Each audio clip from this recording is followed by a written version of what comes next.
Welcome to the Storytellers Podcast. I'm your host, Lucian McCaig. Today I have the pleasure of presenting the very first episode of the podcast, which I recorded with an old lecturer of mine from Monash University, a distinguished professor of chemistry by the name of Douglas MacFarlane.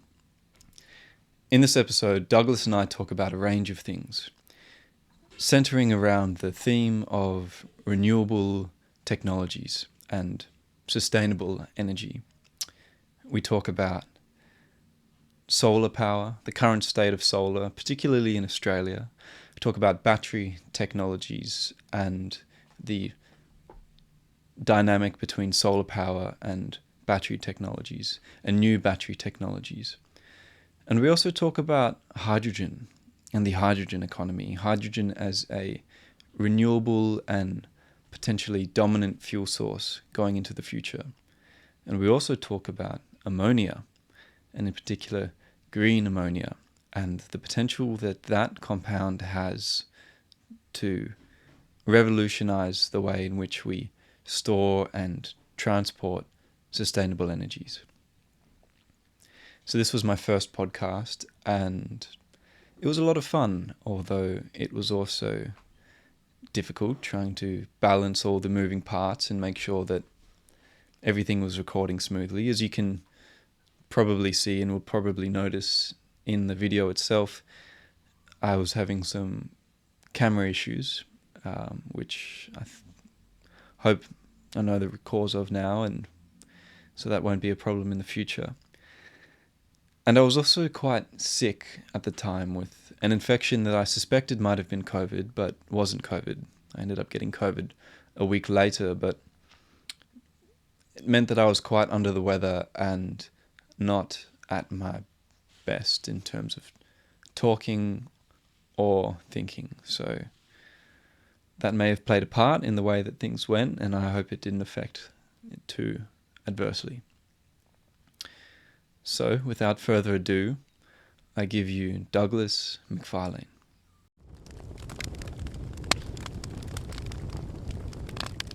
Okay, so today I have the pleasure of talking to Douglas MacFarlane. So Douglas is a Sir John Monash Distinguished Professor within the Monash School of Chemistry. He has a H-index score of 121 and has been cited over 66,000 times. And for those who are not familiar with such metrics, they are quite high. So Douglas is just about as good as it gets in the academic realm. So Douglas, thanks for joining me. Good morning, Lucian. How's it going? Very good. Good to be able to talk with you this morning. Yeah, awesome. So we've got a few topics that I know we'd like to cover today. Namely in the realm of renewable technologies, sort of under the guise perhaps of climate change more broadly. But before we get there, I was wondering if you could perhaps tell us a little bit about yourself and maybe your story, your background, how you got to be where you are today. Okay, so I'm a chemist at heart, literally. I sort of became fascinated by the mysteries of chemistry way back in primary school, and I think we were around about 8 or so, 9 years old. My parents gave me a chemistry set for Christmas one year, and way back in those days, a chemistry set was a serious bit of kit, equipment and chemicals that kids would never be allowed to play with today. Not just one of those connector kits, something a bit more.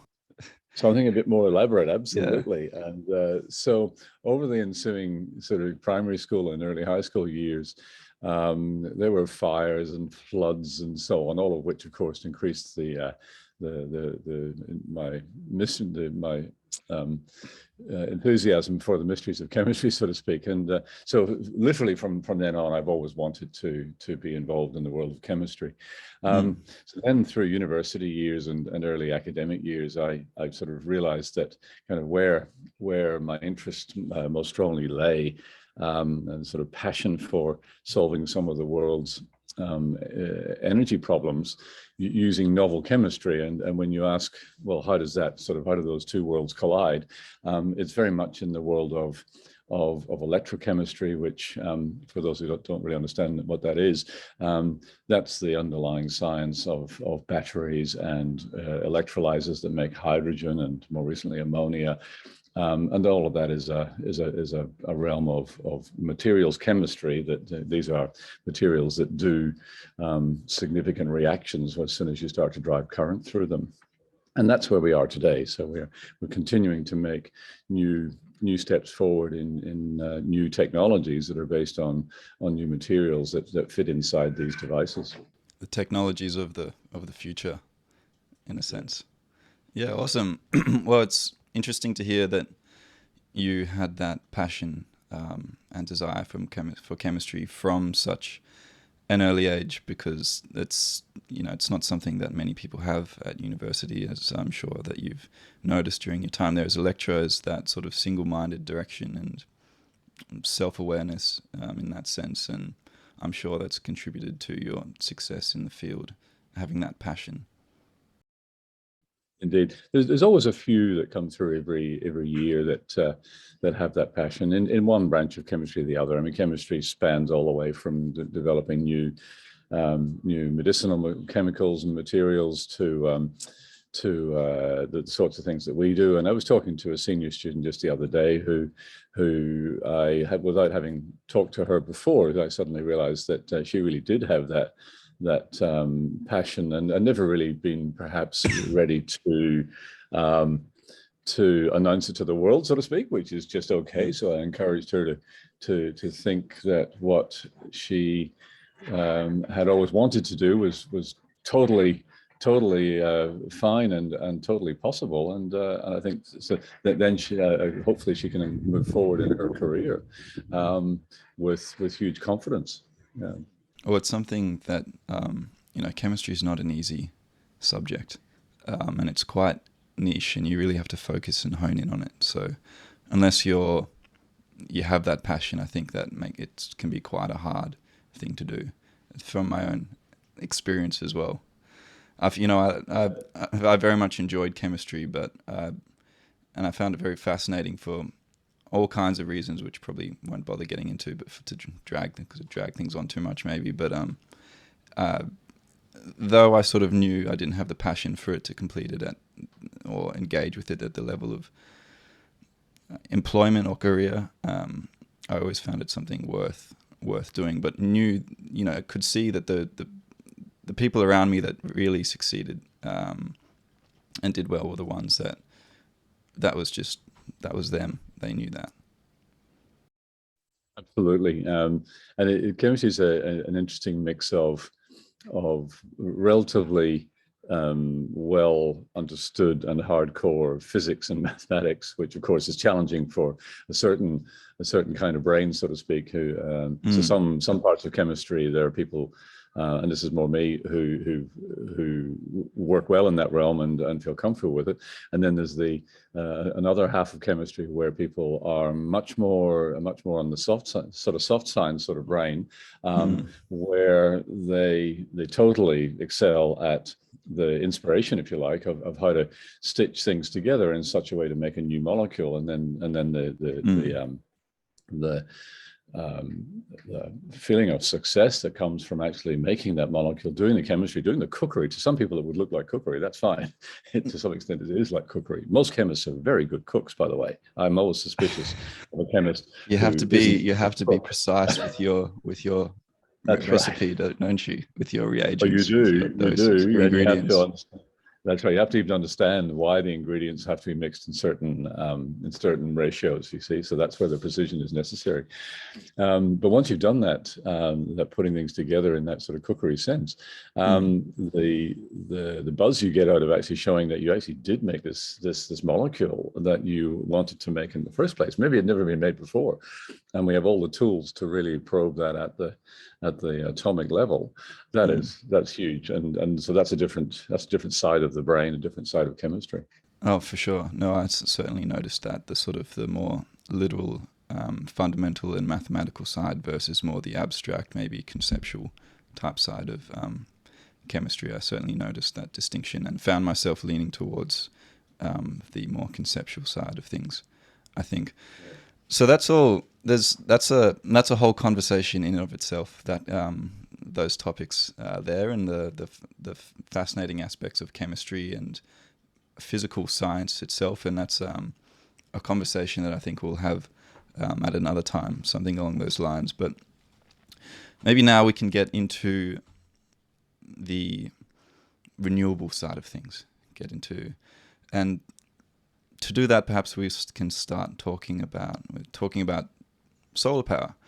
Solar power has been around for quite some time now, and I think it's safe to say that it's been largely considered as the kind of the golden child of renewables, at least in Australia, in terms of what it has to offer and its potential, and perhaps its scalability. And it has its fair amount of criticisms and praise. So I was wondering if you could tell us a bit about where solar power is at this point in time, how it's developed and what it's sort of currently looking like, perhaps in a broad sense, but then also maybe in Australia as well. Yeah. So if you look back over the last couple of decades in terms of how that technology has developed, and it certainly has. In particular, I mean the solar cells that people might have installed on their roofs even 10 or 15 years ago don't look very different to the ones that we're installing today. So the main thing that's really happened is that the price per unit of performance, in other words, what you pay for a kilowatt of generating capacity on your roof, the price has come down quite a lot and made it more and more accessible to more and more people. And made the economics of it more and more sort of a no-brainer in many parts of the world, and especially in Australia, where we have exceptional solar capacity, so to speak. So as most people know, I mean that's becoming a regular something we see regularly around our suburbs all over Australia and certain parts of the world.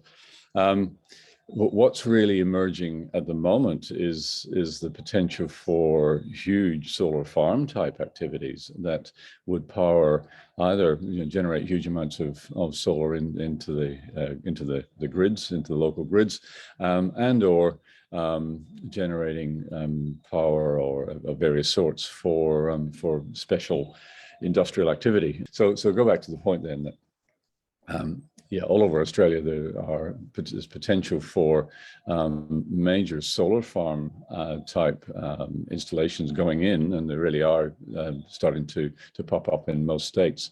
And so this is kind of where we're headed, is for more and more of these to be supplying bigger and bigger fraction of our grid electricity. Supplemented by wind. I mean, as we all know, and again, certain parts of Australia, there's major wind farm activity going in, and those two complement each other in many cases. So that then brings up the other issue with this whole development towards the future, is that there is at certain points of time too much wind or solar going into the grid, and so there's a need, if you like, to try to kind of stabilize this power productivity, so that we can shift the supply to match demand. The peak demand is typically in the middle of the afternoon on a hot day with air conditioning, etc. And then later in the early evening, when everybody's sort of switching on their ovens and their air conditioners once again at home, and TVs and so on. And these peak demand periods are relatively short, and the outcome of that kind of peakiness of the demand is that in this renewables area, there is need for energy storage of some sort. And the answer to that, of course, is probably, meaning that there was more than one answer, but the best answer is probably batteries, big batteries, either in the home. Battery tech. or literally in separate installations, often quite close to a big solar or wind farm. But it doesn't really matter where it is, as long as it's attached to the grid and can soak up some power at times and then give it back at those moments, those half hours where there's a need for it.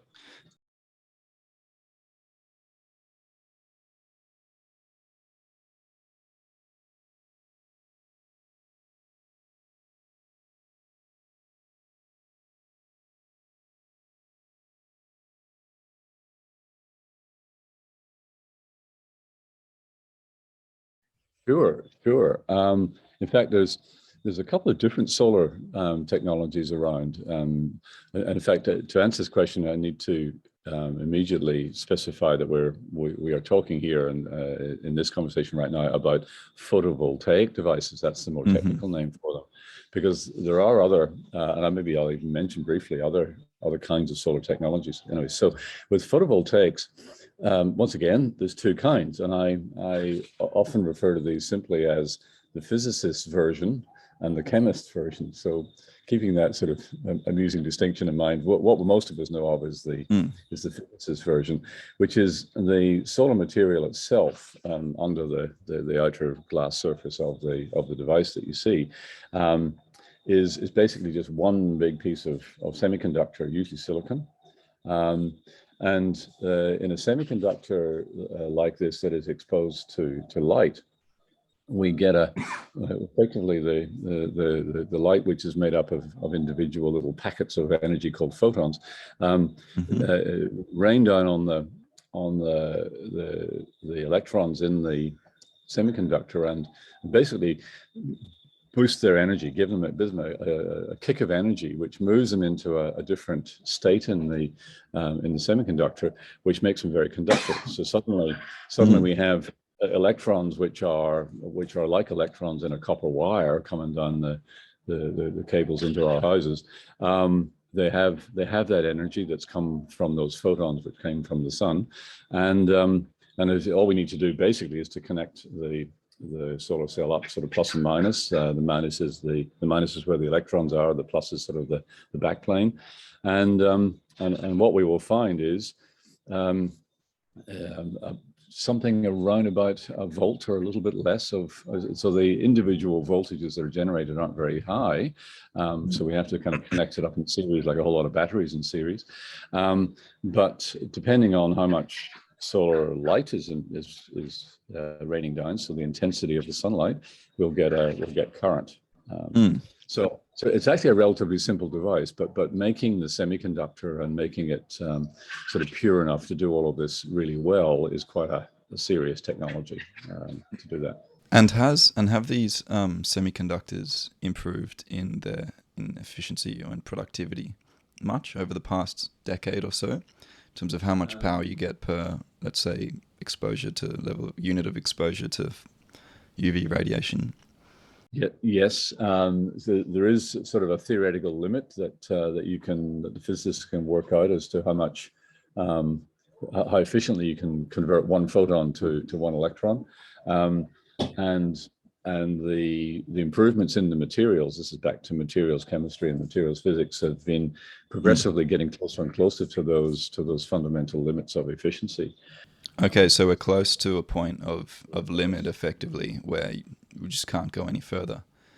That's right. It's a bit that could be improved.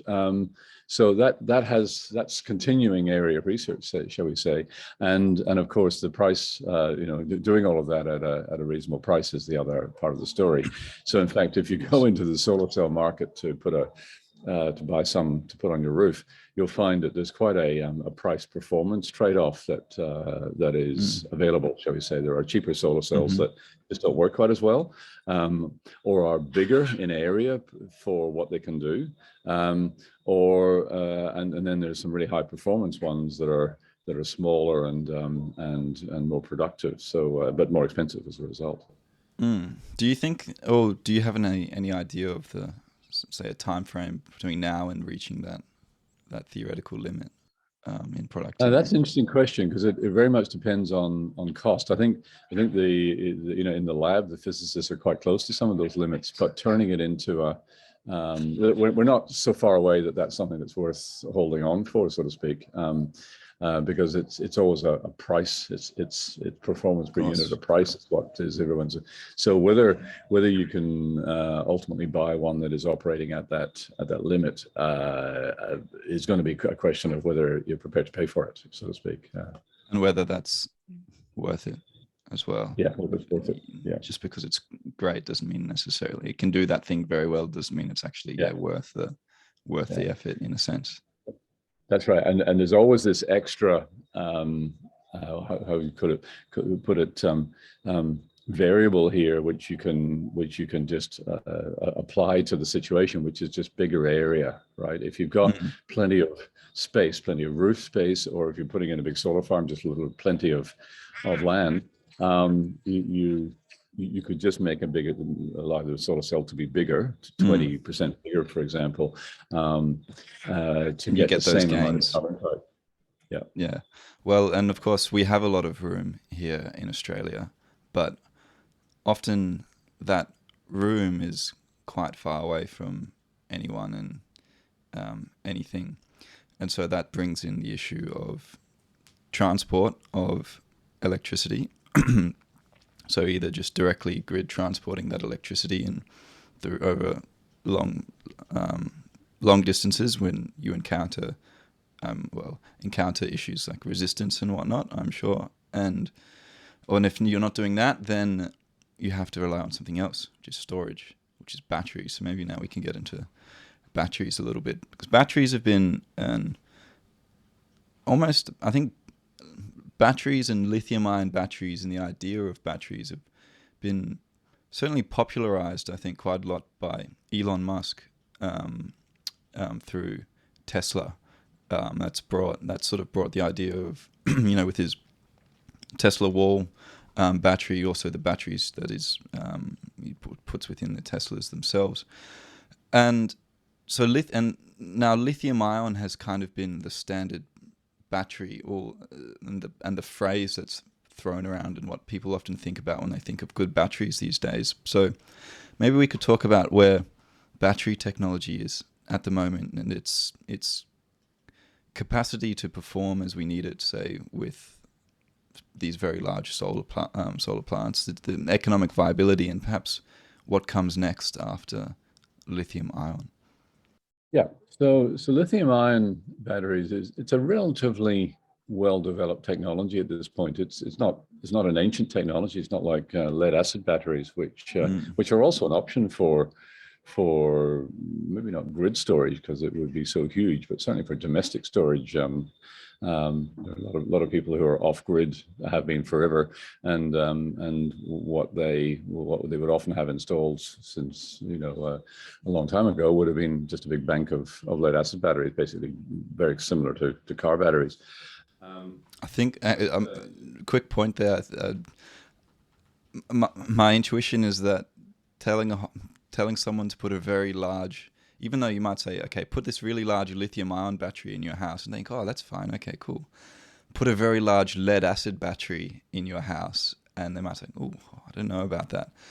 And perhaps purely just because you have the words lead and acid in there, it's something that I've sort of noticed or come across, perhaps in particular with my association with chemistry, is particular words can really be really have an effect on people's perceptions. Like maybe a salient current example at the moment is with the coronavirus, with the spike protein.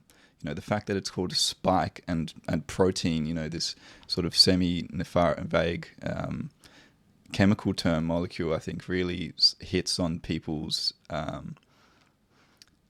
perceptions a little bit, and perhaps a little bit more negatively than it would have otherwise if it was called, say, the soft protein or the rainbow protein or whatnot. So so lead. Anyway, going back to that, so lead acid is still actually quite good batteries, and viable for certain applications like that. Yes, indeed. And in fact, it's there's an irony in what you were just saying, in that although those two words are mostly familiar to the general public, and mostly have raised some concerns. Actually, the lead acid battery, so we should find another name for it, is probably a lot safer. Depends on how you evaluate the safety, of course, than the lithium-ion battery, especially in the home. And certainly there was a certain point that lithium-ion batteries were the fire regulations tended to want to see a lithium-ion battery installed in some sort of outside enclosure for the fire risk. So there's one thing that a lead acid battery will never do, which is catch fire. Whereas a lithium ion, as many people will know, there's definitely an intrinsic sort of this battery can heat itself up to the point that it effectively kind of explodes into fire. And there's plenty of examples of that. There was the issue 2 or 3 or 4 years ago around Christmas time with the little hoverboard sort of toy skateboard things that were being sold, where the batteries were just not stable. So the point is that there are flammable materials in there, and if something else is wrong in the battery, then it can all go wrong quite quickly, and one battery can destroy the whole bunch, so to speak. That's been the stigma with, or part of this, perhaps the stigma with electric cars. I think maybe for quite some time is, well, they'll blow up and they'll incinerate you, and they're no good. That's right. And the fireys, when they turn up to such an accident, are very wary, because these batteries keep exploding, keep popping off like firecrackers, dangerous firecrackers, for hours after such an accident. And it's virtually impossible to put them out. The point there is, it's not just one big battery. It's a big box, if you like, of lots of relatively standard size cells. And they're a little bit bigger than a AA battery, but not as big as a D size battery. And there's just hundreds of those. So one of those going off is usually enough to set off the ones next door to it, and then it's all on and they keep popping. So quite a challenge from the point of view of fire management to have one of those. Okay, well, that's interesting to know. I'm not sure if actually people were aware of that distinction between of safety and danger between lead acid and lithium ion. And so beyond, perhaps, well, maybe we should just say, how good are lithium ion batteries these days? What is their potential to capture, and store and effectively make these, very large solar plants viable, useful? I know that South Australia has very recently, with the help of Musk and I think Mike-Canon Brookes, developed their very large battery farm. Are you very familiar with that? And sort of so there's been a number of those, in fact, going around the country, including, in fact, most recently here in Victoria, down near Geelong. And there was in the installation phase and the warm-up phase, there was a fire in one of those units, one of the units that make up the whole big farm.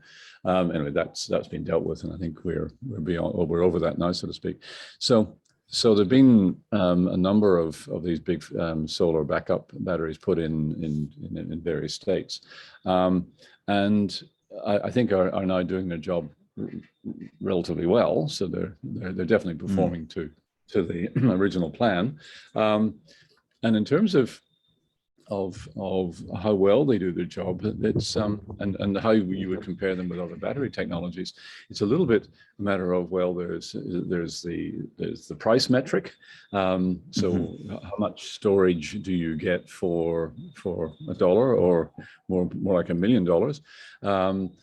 And how big is the thing? And then, very importantly, in the Australian context, how does it respond to variations in outside temperature? So most battery technologies don't like getting hot. That's true for our car batteries. A traditional battery person would in a automotive electric shop, for example, would tell you that winter is when you notice the damage that summer did to your car battery. because it was sitting under and running under the bonnet quite hot on a hot day, and just the materials start to break down.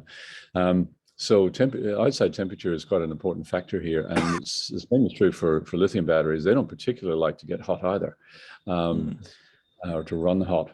So that, in fact, in all of these big battery installations, the cabinets in which the batteries are installed are usually air conditioned. Some of your or cooled in some way. Some of your power is going into keeping the batteries happy. Yeah, okay. And well, this comes into the sort of the topic of the greenness of renewables in terms of what power they actually require from a starting point to make themselves functional, which is maybe something we can get into a little bit later down the line when we also talk about the sort of economics of these technologies and the effects they have on markets and pricing and whatnot. So probably one other thing I should just sort of, while we're talking about the broader picture of these batteries that I think we're all becoming a lot more aware of is of course just effectively the ethics of the supply chain. The traditional batteries that are in our phones and our laptops most often contain cobalt in the sort of bevy of materials that are in the battery. Cobalt's a significant component, and people have worked for years to try to get rid of it, but it's still really the best material. And of course, in the global origins of cobalt, there are usually some conflict regions where the industry of mining and refining the cobalt is actually supporting conflict of various sorts. So it's definitely not, in the long run, it's not something that we would prefer to continue to see in these batteries, and certainly not in big batteries where the demand on the material is huge. Maybe you could enlighten us as to sort of the issues were there. Well, I suppose we've just maybe covered them a little bit, but what the future of battery technology possibly is looking like. Yeah, that's an important topic. Perhaps the first thing to say, which I should have explained right at the beginning when we started talking about lithium-ion batteries, is why lithium? What is so good about lithium that it might even become sort of the source of future geopolitical tensions? And the answer is that it is one of it is the lightest metal. That's just a simple fact of the periodic table. Number 3 with the hydrogen, helium, lithium, beryllium, boron, carbon, nitrogen, blah blah blah. If anyone remembers I don't. So if you want, if you want sort of bang for buck in terms of weight, there's nothing else quite like lithium, and it gets better in the sense that it's also a feature of the periodic table because of where it sits, number 3, as you said, right on the top corner of the periodic table. It's one of the most energetic metals. So it's highly reactive. People have probably seen, pictures of people throwing bits of lithium and sodium into water. I used to do this in first year until they banned me from doing it. It was a bit dangerous. The old days of chemistry, hey. Yeah. It's good. It's good fun. So in terms of getting a lot of energy into a very small, light material, there's nothing quite like lithium. And therefore, for any battery technology where you want to move that battery around in a car or a plane or a drone, very important future technology coming along, of course, there's going to be nothing quite like lithium. And that's why it's always going to be important here.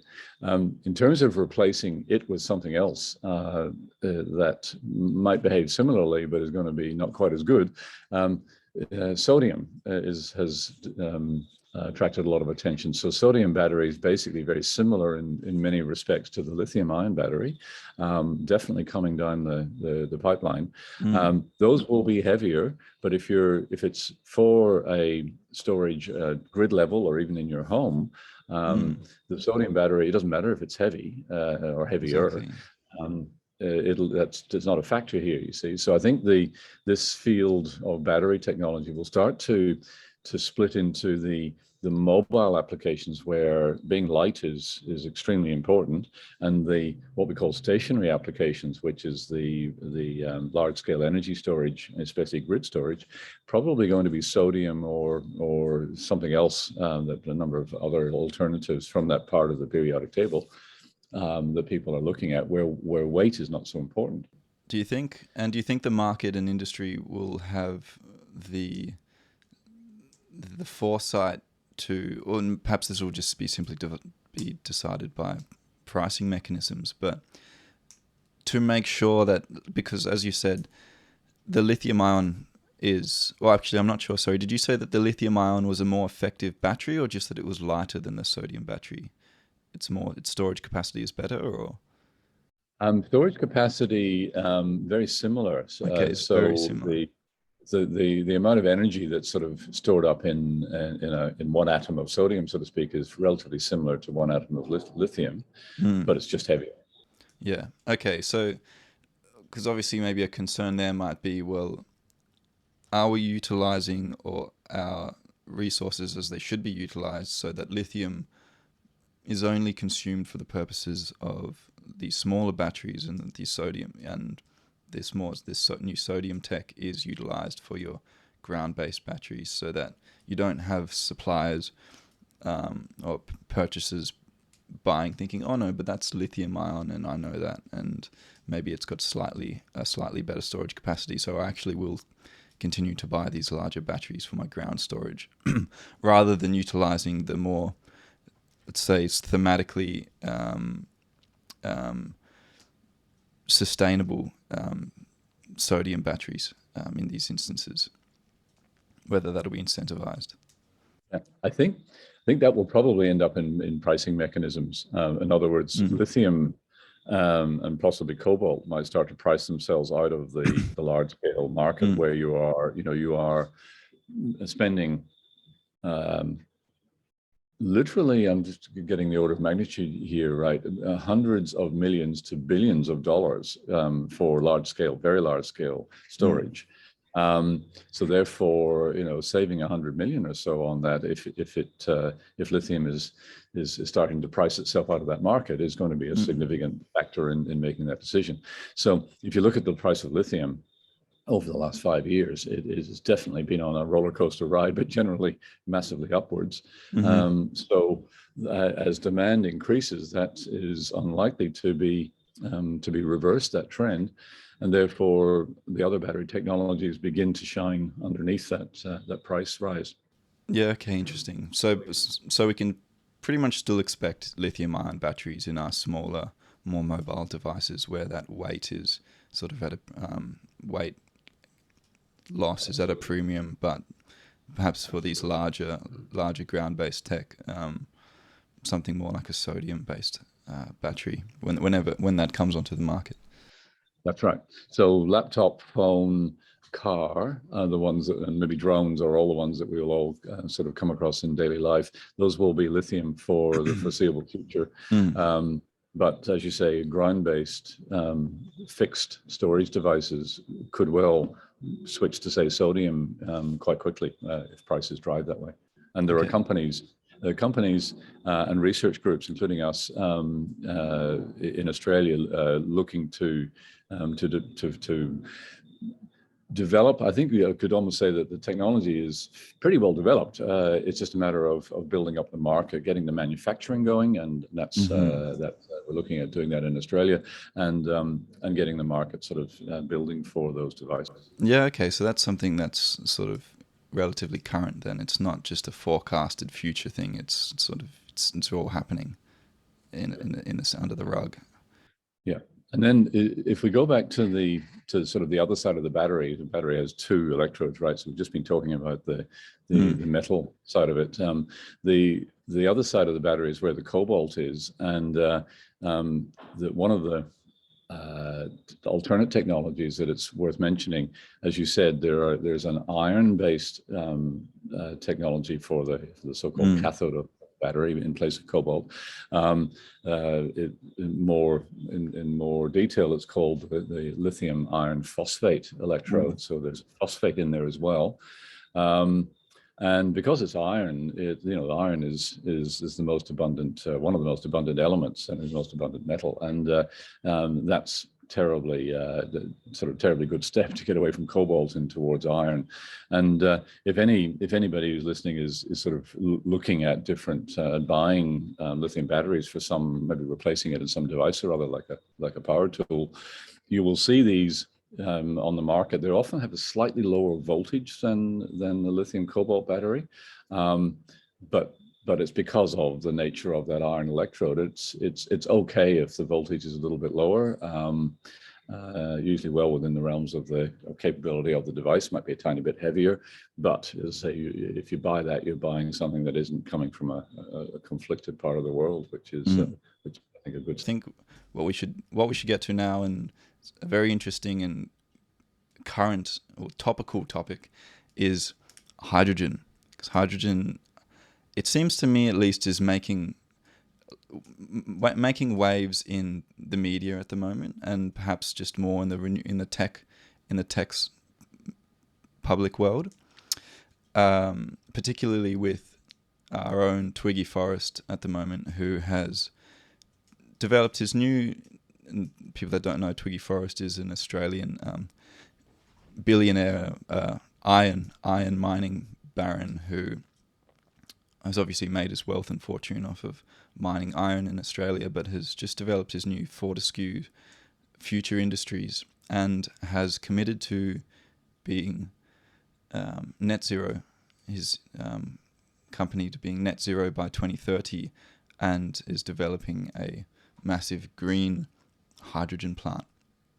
So maybe we can talk a little bit about hydrogen and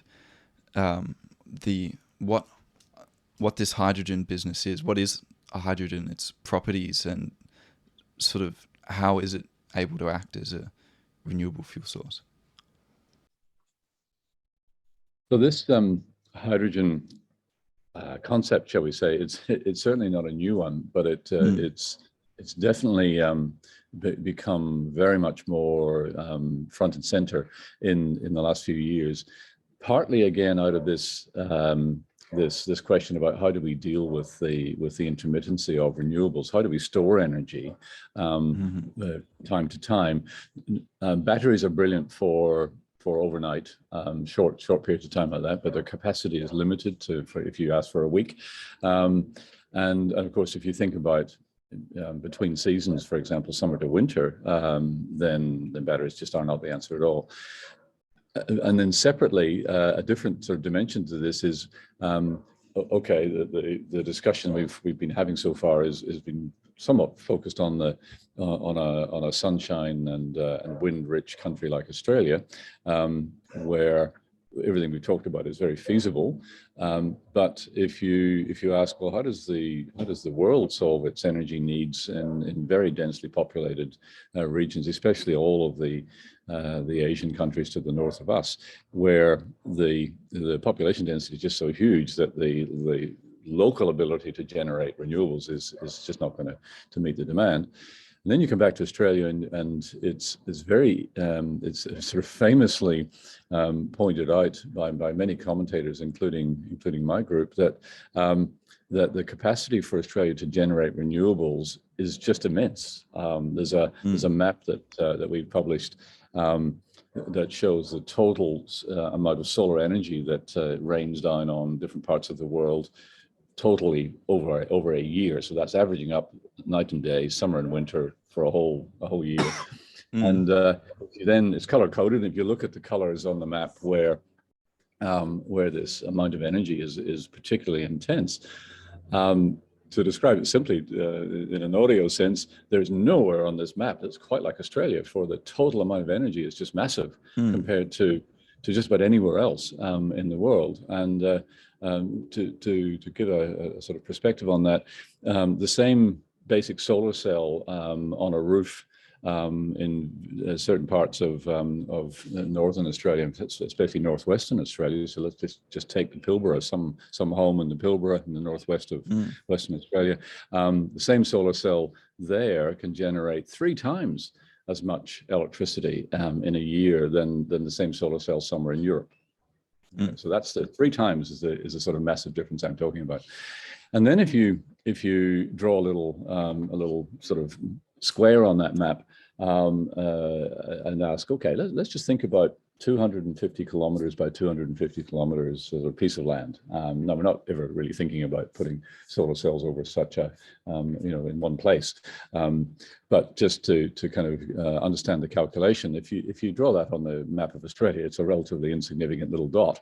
But such a piece of land, 250 Ks by 250 Ks, can generate, with solar cells, can generate the whole electricity supply of the world on that area. I remember seeing this map, actually, I think in my sustainable chem course. I've tried to quote it after finishing that course, and have just ended up forgetting the sort of the area size and everything. But I do remember that particular concept.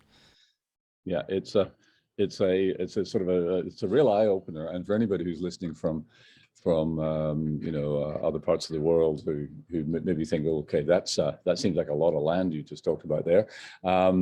To put that in perspective in the Australian context, that amount of land is about the combined size of our 3 or 4 biggest cattle stations in Australia. So we are using those quantities of land, if you like, for other purposes, and in fact, adding a bit of solar farming to the cattle farming that goes on in some of those massive cattle stations, I think would be a highly desired sort of outcome for the cattle farmers involved, because it would provide a very useful, steady supplementary source of income for those farmers.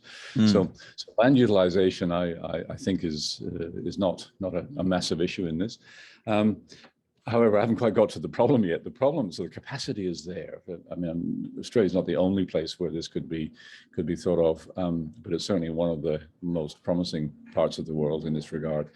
The question is, how do we move that energy from where we're generating it, usually fairly remote, to other parts of the world where it's really needed? And let's leave the rest of Australia out, because the rest of Australia, even locally, can probably generate, as we've said, its own renewables for local use.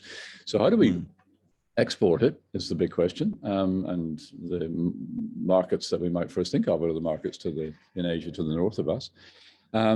And you can string high voltage electric cables just so far. So there is a concept of generating electricity in the Northern Territory and across to Indonesia, which is not so distant, and then sunbeam cable. Is that what it's called? Something like that. That's right. Yeah. That's right.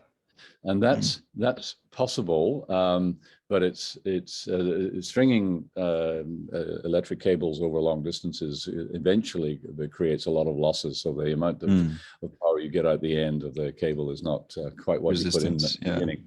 Yeah, exactly. So while Jakarta and maybe Singapore may be within reach from the Northern Territory, Tokyo and Beijing and Seoul are definitely not within reach in this regard in terms of electric cables from the really powerhouses of the Western Australian Northwest. So you then start to ask, is there something we can turn this electricity into? Not batteries, by the way, because batteries are just too massive and heavy to fill a ship full of batteries and then consider bringing them back to recharge. And that doesn't really work. Not enough energy contained. So you then ask, is there some chemical that you can make? I won't call it a fuel just yet, but let's just call it a chemical that you can make with electricity. And the answer is relatively well known. It's hydrogen made by electrolysis. So if you've got electricity, many people will have done this at some point in high school, hopefully, or seen it done. Literally just a couple of electrodes at a crude level. It can be almost any material, any metal as electrode in some salty water, and apply power, and you will form hydrogen on one electrode and oxygen at the other electrode. You split the water molecule in half. So by using hydrogen with electricity, though, using electricity energy to power that process. That's right. That's right, and the energy effectively is then reappearing, mostly, and not, you don't get 100% energy efficiency on this, but mostly appearing in the hydrogen. So it's an energetic material. Think the Hindenburg. So let's um, delve back into a few of those other points, and then we'll get back to the drawbacks of the hydrogen just due to its physical properties, its nature. So typically, like you said, hydrogen's not an old fuel. It's not an old technology. In that sense, it's been around for a while. We've been able to make hydrogen, and by hydrogen we mean diatomic hydrogen, H2, gaseous hydrogen. And up to this point, hydrogen has been produced predominantly by a process called gasification. Is that correct? I've got my term right there, yes. Whereby hydrogen is generated through the pressurization of steam and methane, which in natural gas. So now, of course, that produces this clean fuel that, when utilized or burnt, doesn't itself emit any greenhouse gases, and so that's what makes hydrogen clean in and of itself. But the problem with that production process is that, of course, it has to utilize energy, and then it has to utilize a non-renewable resource. It has to utilize a fossil fuel effectively, and so and this is a process called blue hydrogen, what's known as blue hydrogen, or something along those lines. And blue hydrogen, as we've just talked about, so that is, to summarize it, it creates a clean energy, but the process of creating that clean energy isn't necessarily clean. And then now moving on to what you were talking about then with electrolysis, this new method by which hydrogen is created is more green. And what two compounds are required within an electrolytic cell to produce hydrogen again? Is it water and carbon dioxide? No carbon needed. It's water and effectively some sort of salt in order to make the water conductive. And when I say salt, everybody will think of table salt, sodium chloride, which is mostly what seawater is as well. And yes, whenever you say salt, that's what everyone thinks sodium and chloride. But technically, that is a salt, but it isn't what a salt is it? A salt is effectively a metal and a non-metal ionically bonded together. Correct. That's correct. Yes. And in fact, I can talk more at length about this maybe later or another time. But while seawater is immediately what everyone might think of, and that would be brilliant, and we're working on it, but that's not as easy as it sounds because of the chloride. So when we talk about a salt being added to water to carry out the water electrolysis, it's something other than chloride, like sodium sulfate. And often we change the pH as well to make it either more acidic, to make the process easier, or make it more alkaline to make it easier. So there's usually some acid or some alkaline in this picture as well. But none of those are carbon-containing materials. So and no fossil carbon here. Yeah. So importantly, they don't require the use of any non-renewable resources, any fossil fuels. But you still need current. You still need energy to make that hydrogen, which, along the long line of the energy trail that leads to the production of this fuel source, the question of, well, how renewable is your renewable fuel or your renewable resource? You have to take its renewability or its sustainability and extract from it the non-renewable aspect that's been used to generate it. So if you have used coal power to perform that electrolysis, or have you used solar? And that's where solar solves, or something like solar solves, that issue of making green hydrogen, perfectly green, perfectly sustainable hydrogen, which is what we're looking at going into the future. You see the word green hydrogen, the phrase green hydrogen has become much more prominent, just in media, news sources, articles. And there's this distinction has been more publicly made now between blue and green hydrogen. And so something that I've wondered though is how easy is it to make green hydrogen at the moment? How cost effective? Because all of innovation and progress is very often decided, or the rate of it, by the economics of it. And so are we at a point now where green hydrogen is just as feasible as blue hydrogen, or is blue hydrogen still cheaper, still easier, and is still going to be a predominant source of hydrogen production in the near future, or can we see green hydrogen taking those reins?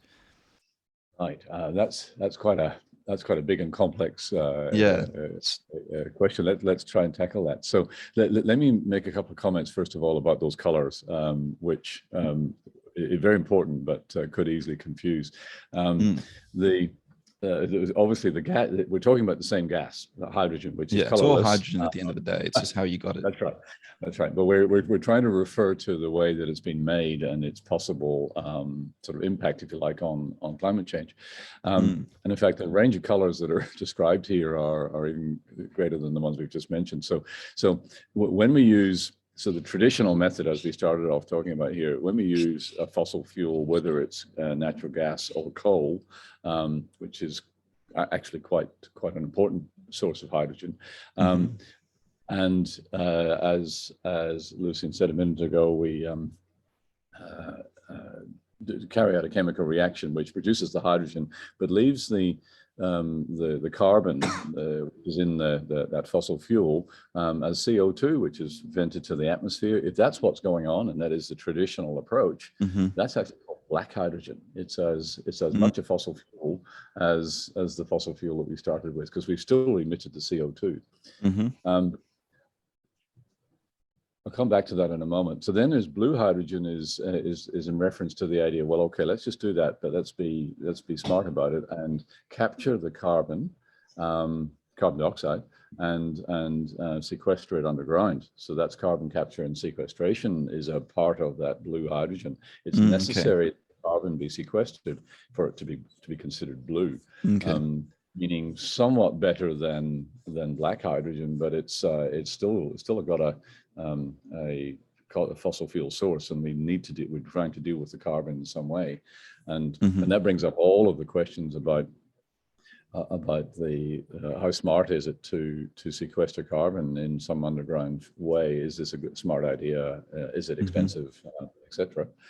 And then if we take a big leap then to the totally renewably powered, as you just said, just explained, powered way to make hydrogen from renewable electricity, that makes it green because there's no carbon anywhere in that picture. And if I go back then to black and blue, one of the Victoria at the moment is exporting small quantities of hydrogen to Japan.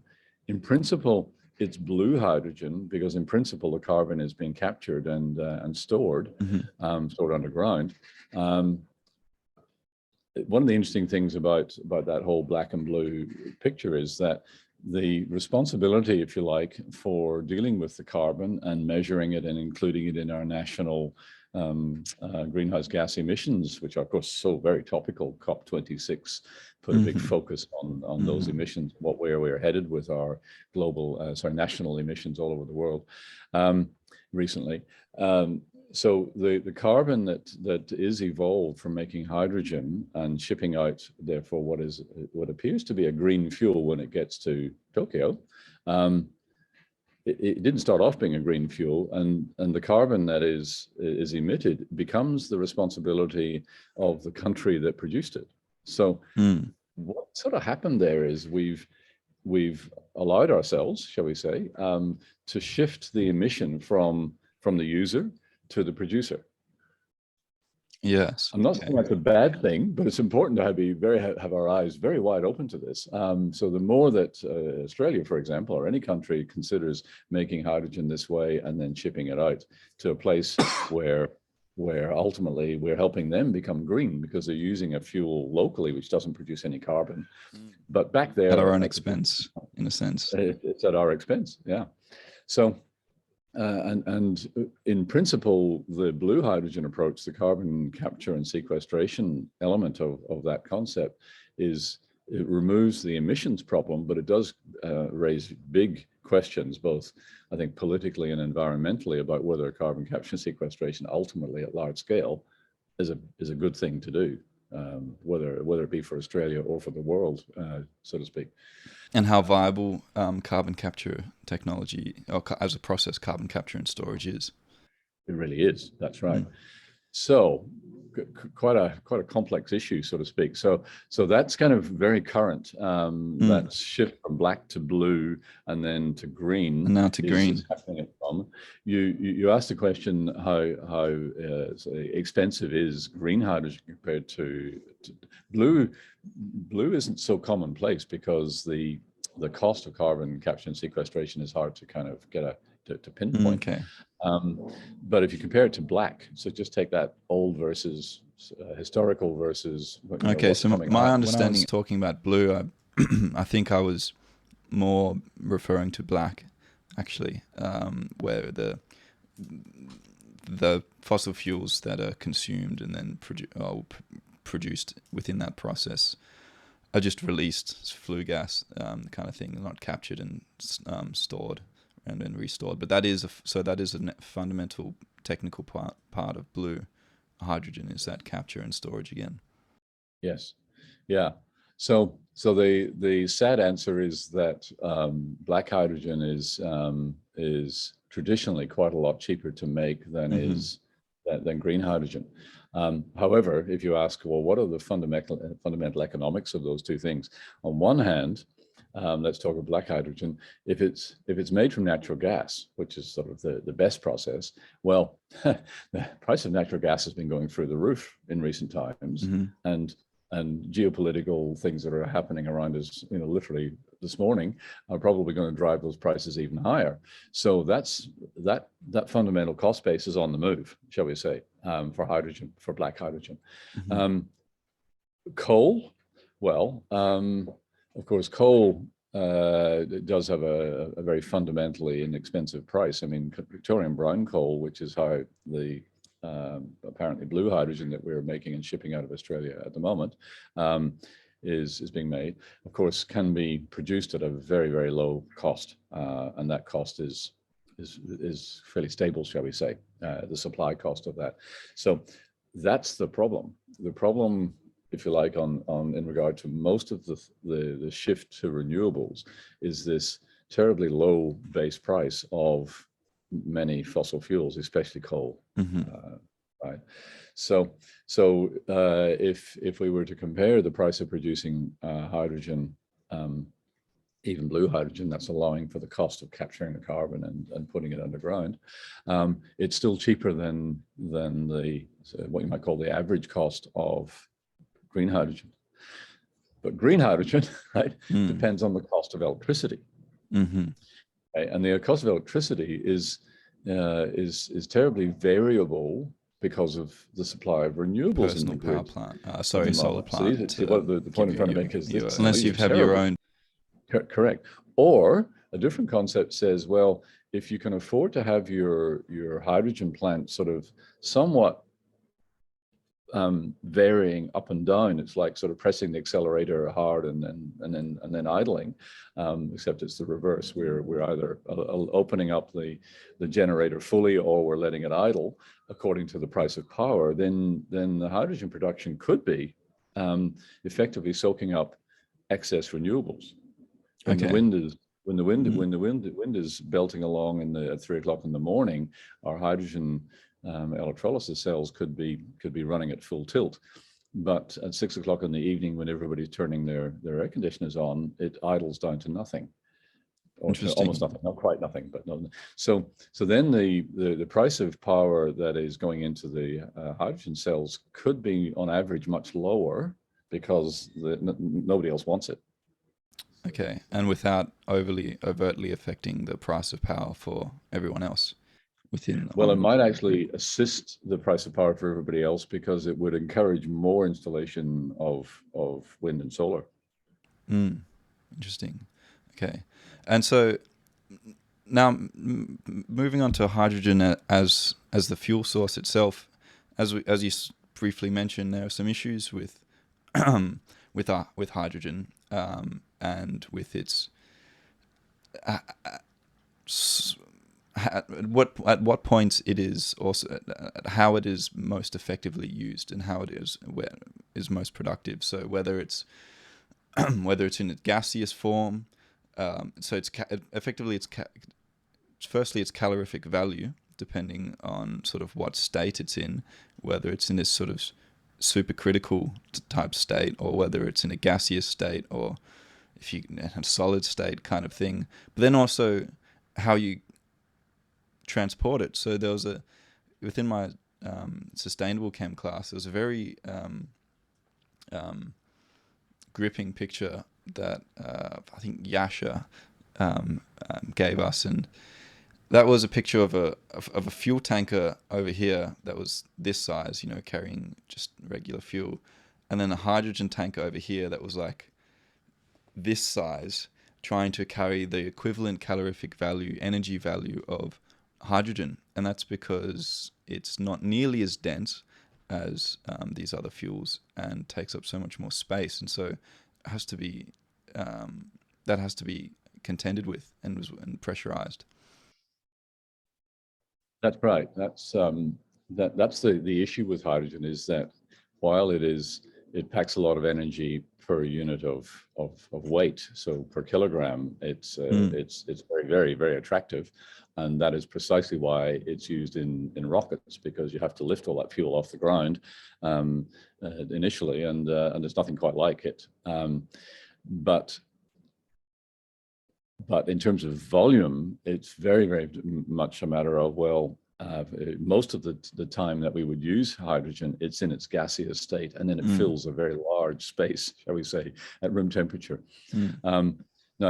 Now, that's not completely a problem, a killer problem. The Toyota Mirai that I mentioned, I had a chance to drive one of those recently when Toyota had one of these in Melbourne, and there's a tank in the back of the car that it's bigger than a gas tank in an LPG or a CNG car, if anybody knows what those tanks look like. So it's not sort of dominating the space of the car. It's at a fairly impressive pressure. I think it's 350 atmospheres of pressure in that tank to give the car a range of maybe, I think, a sort of a typical fuel tank range. 600 or 700 kilometers probably, and otherwise I can say it's a very, very nice car, and it was absolutely a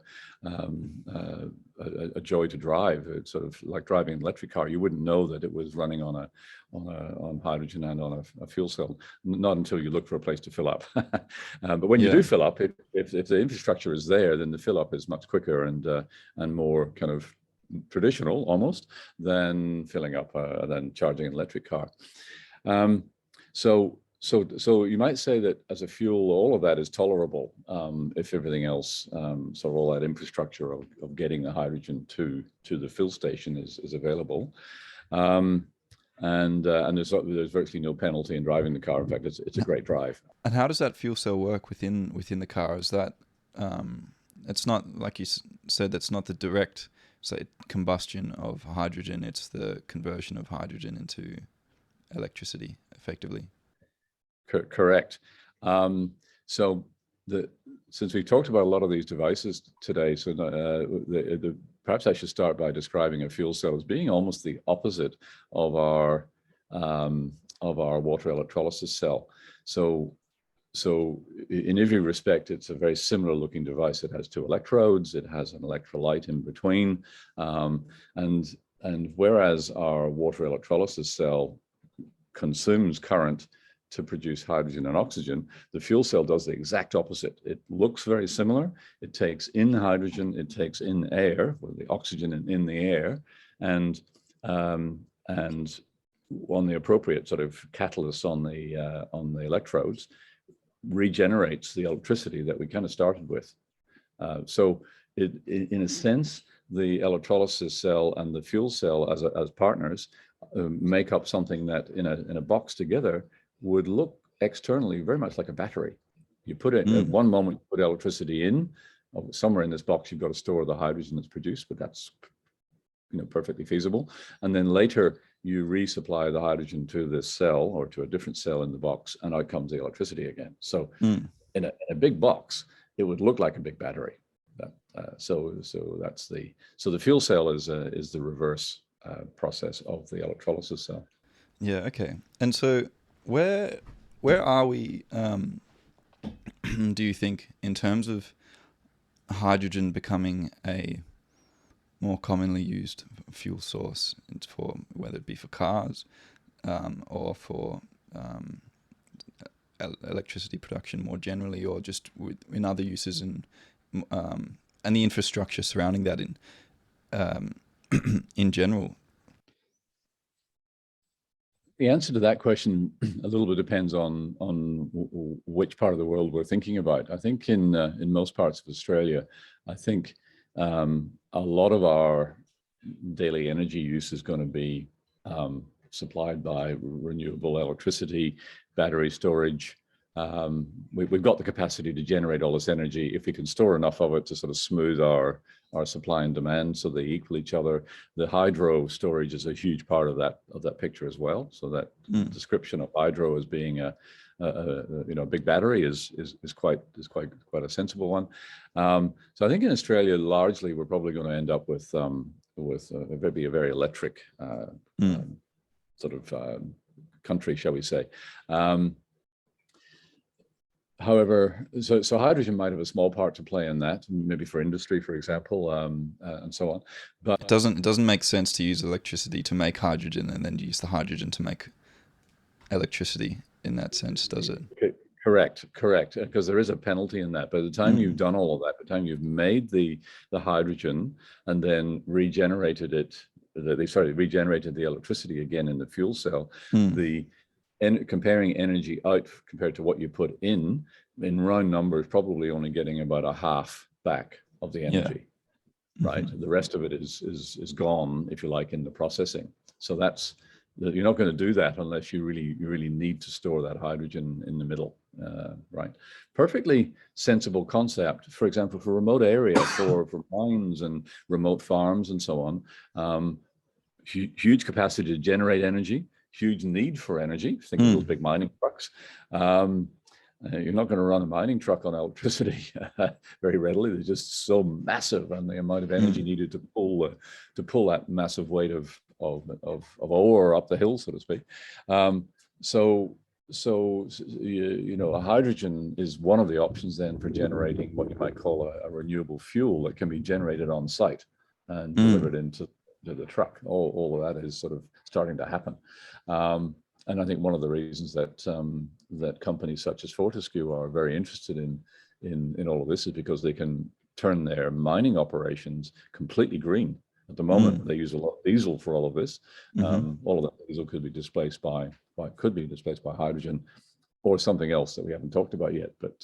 But you really run into this roadblock with hydrogen when you think about how to utilize the massive capacity Australia has to generate the hydrogen and the massive demand there is in Asia.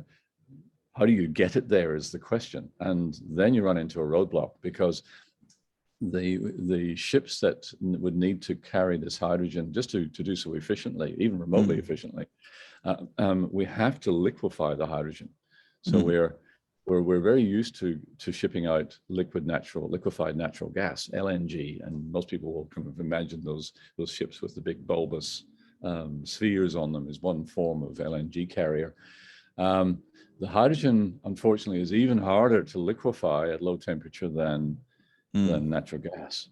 So a lot more cooling required. So you have to cool the gas down to about minus 250 degrees C. So terribly cold and hard to at scale. Yes. Yes, huge infrastructure required, and you effectively never get that energy back in any sense. So I haven't said how much energy is required to do that. About 1/3 of the original energy content of the hydrogen. So you've made your hydrogen, but then you use about 1/3 of its energy value Just to in keep it making it into stored. liquid. Yeah, Well, to exactly. get it there in the first place, and then you have to keep it. And it has to be consistent and stable. Correct. So by the time you look at the round trip energy from electrical energy in to probably the electrical energy driven to the wheels in that car in Toyota, right, in Tokyo, I think you've probably lost upwards of 2/3 of the energy just in making it and getting it there and turning it back into electricity. So that very strongly reduces its viability as a renewable energy source. That's right, and increases its effective cost. That's right. Exactly. So by the time you deliver it to the car in Tokyo, the cost of it is considerably higher than other concepts, shall we say. So there's the roadblock. Yeah, and that brings us to the thing that we haven't talked about yet, which is nitrogen and the idea of the nitrogen economy, and perhaps more specifically within that, ammonia. I'm sure most of us are familiar with ammonia in some sense through its various applications, but what maybe not everyone is aware of is that ammonia contains hydrogen, and it contains a fair bit of hydrogen. It's in terms of its molecular weight or its molecular mass, it is still mostly nitrogen, but it is also very much hydrogen in that sense, for 1 unit of nitrogen for 3 units of hydrogen. And so that makes it a very good carrier of hydrogen. So maybe you could take us down that path. That's interesting and quite novel path, I think. Certainly. So the idea of using ammonia has sort of appeared developed in 2 steps, and this is very recent, I should say. If anybody's listening who's certainly heard about the hydrogen economy for almost a generation or 2 of history, ammonia is appeared on this scene almost literally in the last 5 or 6 or 7 years. So ammonia crops up here as the... There we go. That's for people what I was talking about. Ammonia, nicely hydrogen filled there. That's right. So ammonia has cropped up as a solution to that roadblock that we suddenly ran into a few minutes ago. That if you have hydrogen, so here's how the story runs. If you've got hydrogen, green hydrogen, there is a very well-known process that we all rely on, in fact, in making fertilizers to make our food, which combines hydrogen and nitrogen from the air around us. The air around us is 80% nitrogen, which is very inert, and our bodies just ignore it, so to speak. But there's a lot of it around us. So the very famous process called the Haber-Bosch process, developed 100 years ago or so. Changed the world, didn't it? Changed the world in terms of feeding the world, absolutely. Takes hydrogen, which traditionally is made from fossil fuels, as we spoke about. It's black hydrogen in the normal sense, which produces the outcome, the very inconvenient outcome for all of us, that our food, which is most of our food in the Western world, is made from fertilized fields, fertilized with industrial fertilizers, which comes from the Haber-Bosch plant, which uses black hydrogen. So our food is a fossil fuel product, not a nice outcome, right? But that can be changed if you follow the logic. Is it still organic at that point? Is it? Well, it depends how you view the word organic. Yeah. What does organic mean these days? Yeah. What does organic mean these days? So it's certainly not sustainable. If we ran out of fossil fuels today, we would suddenly be running out of food at the same time. That's the way to look at it sustainably. Yeah, that's quite a under the rug point. I think I'm not sure that's well recognized or known. That whole picture is probably for another conversation, but we stick with the energy aspect of this. So there's a technology there that takes hydrogen from any source and can turn it into ammonia. Ammonia is a gas at room temperature and pressure, but it's relatively easily liquefied, even more so than, much more so than LPG and CNG. So it's it's a very common material today because of its use in fertilizers and even refrigeration. You know, anytime you walk into a supermarket, a large supermarket, or any other place where there's a lot of refrigeration equipment, it's probably running on ammonia as the refrigerant. So it's all around us. It's not a particularly pleasant gas. We all know the smell of ammonia. One of the good things about it is you can smell it to detect it at a level that is far lower than its toxicity. So if you smell ammonia, and there's plenty of time to deal with where's that smell coming from before it becomes a dangerous material, toxicity-wise. So the point about ammonia is that it is much more easily moved around in pipelines. There are bulk carrier tanker type ships already very much on the high seas today, shipping ammonia around all over the world. So it is a form of hydrogen, if you like, that you can easily move around. So far what we've said is, if you've got green hydrogen and you've got a Haber-Bosch plant, the big chemical plant where this all happens, you can make ammonia. This is already true. One of our Australian Haber-Bosch plants is in the far northwest of Western Australia, in a place called Karratha, where if you ask, why is it there, making ammonia mostly for fertilizers, it's there because there's also a lot of natural gas there, which is where the black hydrogen currently comes from. Okay. Yeah. Anyway, it's relatively simple in concept to think of turning that into green hydrogen, therefore green ammonia, and putting it on ships and pipelines as we currently do, and taking it to market. In a much more effective manner of hydrogen transport and storage. Correct. Much more efficient, much lower energy cost, et cetera, et cetera. So then we've shifted, then we sort of moved along, if you like, in our concept, and said, all right, well, now, okay, so we can move ammonia to Tokyo or to Seoul. What do you do with it when you get there? So then emerging from this, and rapidly in the last few years, has been a number of technologies for using ammonia in very productive ways. So just a couple to mention. So CSIRO here in Melbourne, some 5 years or so ago, demonstrated a technology for effectively cracking the ammonia in a very simple device that could easily be fitted within a vehicle into hydrogen and nitrogen, so reversing the reaction that was carried out in the wash plant. So you get your hydrogen back at not huge energy cost. And importantly, the nitrogen is re-emitted, but is N2 as an inert non-greenhouse gas. Correct. So it goes back into the atmosphere from whence it came, and therefore you can sort of see a nice circularity of nitrogen there.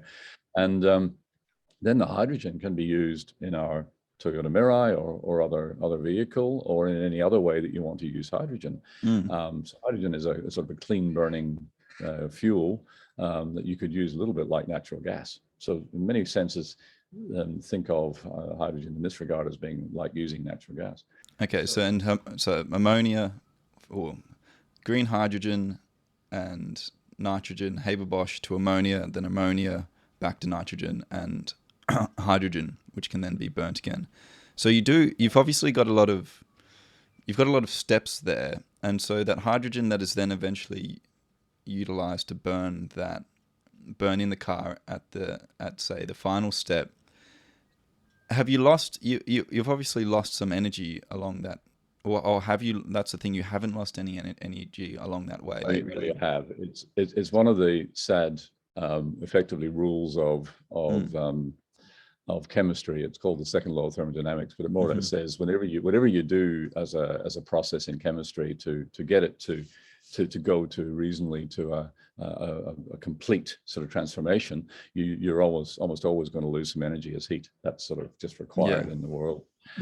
So with all of those steps, you're quite right. There's energy lost, so that the hydrogen energy in versus the hydrogen energy out and all of that is probably well below 50%, depending on some of the steps. So really, you can kind of summarize renewables as being, or considered in comparison to what we're sort of used to as really being inefficient and making us lose power and lose electricity, and lose energy as we use them. So we're working, and this is the thing with renewables, which has made them so hard, and why we haven't just been able to just be like, oh, we've got renewable tech, like say 20 years ago, we've got this renewable tech and we sort of knew about it, and why haven't we just done it? Like, let's just do it.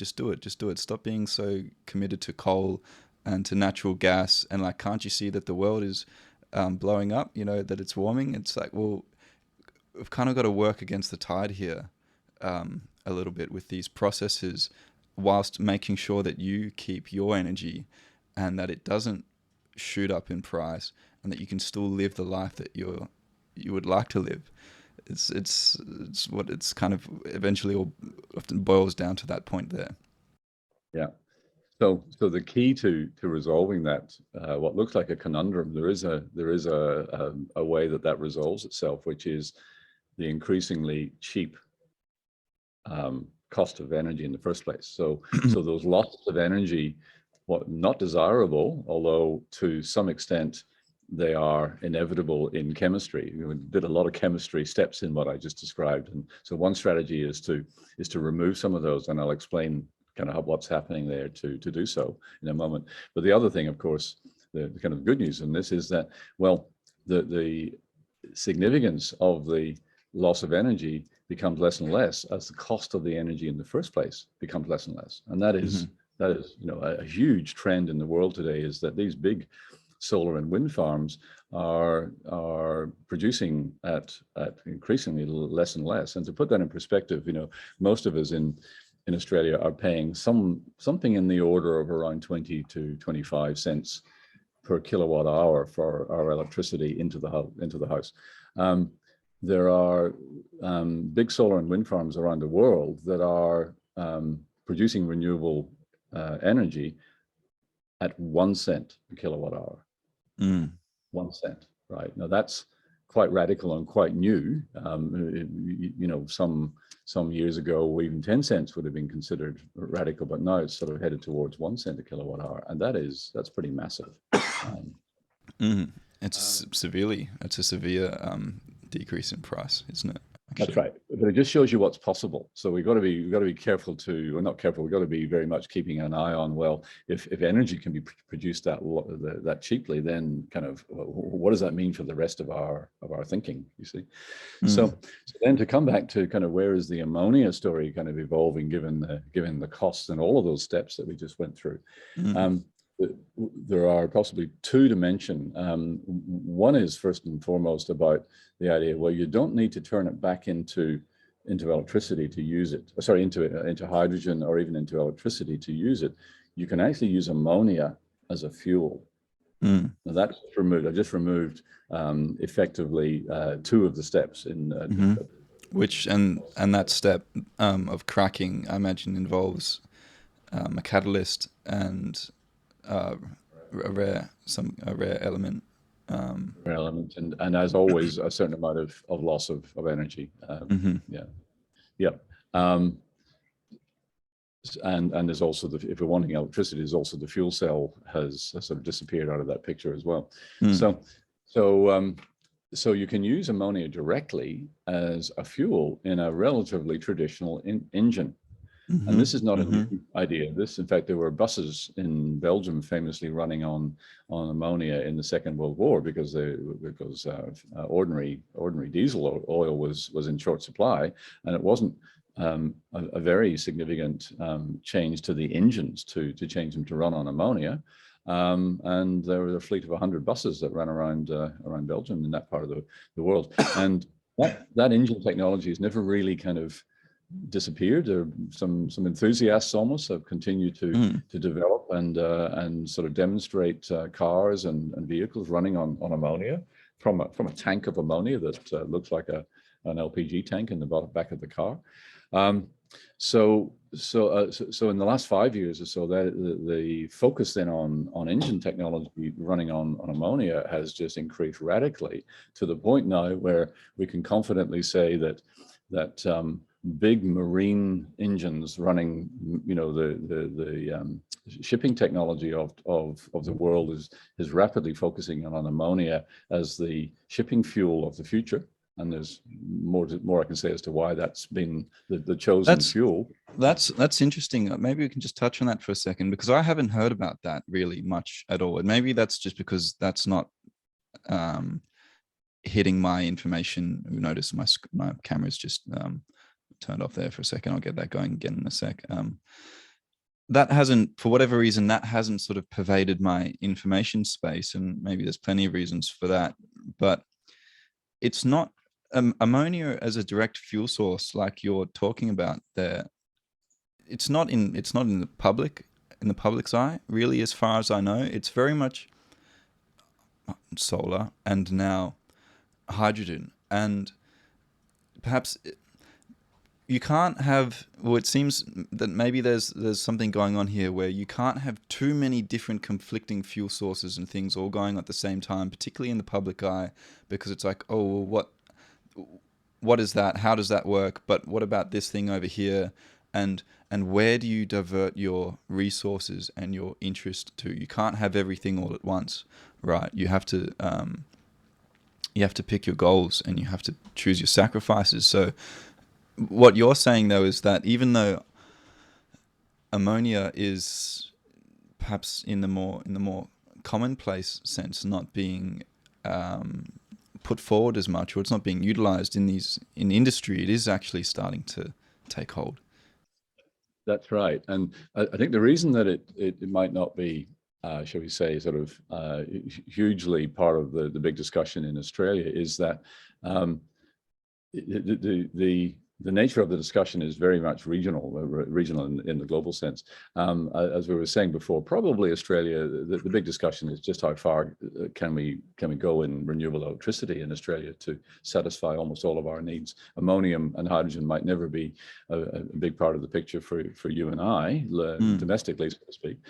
But if you jump then to sort of the other end of the scale, one of the aspects of the modern world that is truly global is shipping, and it's run by an organization, I think, that's more or less under the banner of the UN, called the International Maritime Organization, the IMO, and they mandated that international shipping had to reduce its carbon footprint by 2050 to 50% of what it was in, I think it might have been 2005. That year might not be quite right, but it was approximately that part of time. Now, that doesn't sound like a very big reduction, but it actually is huge, because the growth of international shipping is such that if you sort of ask what will be the state of international shipping in 2050, and what fraction of it then would be half of 2005, the answer is most of shipping in 2050 is going to have to be carbon free, carbon neutral. Right? And that's what carbon neutral, meaning that it is relying on green. If it's relying on ammonia, then that's going to be ammonia that's produced through green hydrogen. Yeah. So in a sense, IMO didn't have a preference for what mode of propulsion. We're talking really about what drives the ships, right? What mode of propulsion, and wind, by the way, is also, sails literally is not to be ignored here. Yeah. That old technology, that. Yeah, absolutely. But they basically said it had to happen, and the IMO has a certain teeth behind it. So then the shipping industry broadly, including the port authorities, have all then started to look very hard at what is the best answer. Hydrogen was quickly ruled out because just storing that amount of hydrogen in some of the big ports of the world, including some of Australia's big ports, including Melbourne, including Singapore, as one of the biggest in the world, just not feasible to store and move around that amount of hydrogen that would replace current use of oil. Most ships run on a very heavy oil that's called bunker fuel, but it's just very, very heavy oil. So then in casting around electricity, yes, sure, some electric ferries and whatnot, but for major oceanic shipping. It's got to be some very concentrated fuel. And you quickly come back to ammonia as being about the only real option. And fortunately, you can run, big marine ship engines on ammonia. That the shift in technology from a traditional engine in a ship isn't so very great, nor is the fuel tank technology so very great to run the ship. So that transition of technology is happening quietly in the shipping industry. Okay. It's happening behind closed doors in that sense, in the public eye. Not so much closed doors, but it's closed doors to the public. To the average person. Yeah. I mean, if you search it on the internet, you'll find some quite loud announcements from big shipbuilders and marine engine builders and so on about what they're doing, but it's not something that most of us think very much about. So it's not newspaper headline stuff. But that's happening. And then the other very notable, I think, development is in generating electricity from ammonia directly. No fuel cell, no hydrogen cracker. So Mitsubishi is one of the big heavy engineering companies in Japan that produces the big gas turbines that are used all over the world as part of the electricity supply. And at the moment, traditional gas turbine is kind of like a big jet engine. Sort of the principles are roughly the same, but a gas turbine runs on natural gas, produces, it's a big machine, but it's fundamentally it's an engine, and produces electricity from the spinning of the turbines. So they have started to produce an ammonia fed gas turbine. Interesting. So relatively kind of familiar thing in a very familiar setting in the grid, which is the gas turbine, different fuel, right? And therefore, whether it's in Japan or maybe even back here in Australia, as our peaking, so at 6 o'clock at night, some parts of the states will be turning on their big gas turbines and running on ammonia, which is easily produced and stored locally in the tank next door. So that really kind of completes the picture as to there's two very big applications of energy: electricity for domestic use and at scale, and shipping, that are rapidly turning to ammonia as the fuel of the future. Yeah, right. Okay, so then that brings in these. Let's tie that together. So effectively, we've got three. We've kind of got three routes that we can go down that maybe aren't necessarily mutually exclusive, or maybe do end up pushing each other out in the section. We've got, and we just summarize this as in terms of economies. So like the solar economy, the hydrogen economy, and then the nitrogen economy. In terms of how each, even though nitrogen is very much sort of goes hand in hand with hydrogen in this sense, or hydrogen has to go hand in hand in nitrogen. Where do you see the direction of energy going into the future in these technologies, and which proving to be most dominant or most effective, or has the most potential to sort of solve some of our sustainable energy needs? Yeah, look, it's a great discussion point, isn't it? And I might suggest the phrase electric economy rather than solar economy. Remember, effectively, solar and wind are the big sources of all of this energy in the first place, and that I don't think is going to change. I think that it's how to use that energy that we're otherwise talking about. So we have the electric economy that's directly in wires into whatever it is we want to do, or it's using it to make hydrogen, or it's using it to make ammonia. And I think, as I was saying before, I think in Australia, I think we'll progressively go more and more than we already are, which is substantial already, electric. So electric vehicles will ultimately be the probably the car of choice here. But electric vehicles utilizing say lithium-ion batteries, or hydrogen hydrogen fuel cells or whatever? I think rooftop solar and all big batteries and so on will all become whether it's in our own homes or whether it's it's at the in big battery farms as part of the overall infrastructure. I think that will rapidly, it's happening already. The buildup of renewables installations in Australia is happening at a huge rate at the moment. But the cars will still be running on lithium-ion batteries for sure, and I think the only barrier there at the moment is that they're just a bit more expensive, and there's a bit of range anxiety, which is more than anything related to the fact that we don't have a lot of charging stations already in place. So if we think the 5 to 10 year time frame, I think in 5 years' time, electric cars are becoming very, very common in terms of new car sales. But then if we ask, what about other parts of the world, and what about export opportunities for Australia, then we're talking about the jostling, if you like, for hydrogen and ammonia, mostly at end use. In other words, how the ammonia is ultimately produced is a matter for the producer. So that's just kind of the Australian, it's coming from Australia. It's kind of, well, what's the best, most inexpensive way to do it and ship it in Australia? But at the end use, then it'll be a jostling for technologies between, say, the hydrogen car or the ammonia car. Is it an ammonia truck or train or a bus? So the heavy transport, or is it a hydrogen vehicle? And I have if you start with the ships as being part, effectively the heaviest transport of all, and note that they've gone ammonia, and start to kind of work backwards towards smaller and smaller scale, and including turbines, electricity producing turbines. I think you sort of see ammonia kind of coming in from the left field, which is the heavy transport end, the heavy end, starting to be the predominant source of energy, presuming it's available at reasonable cost, of course.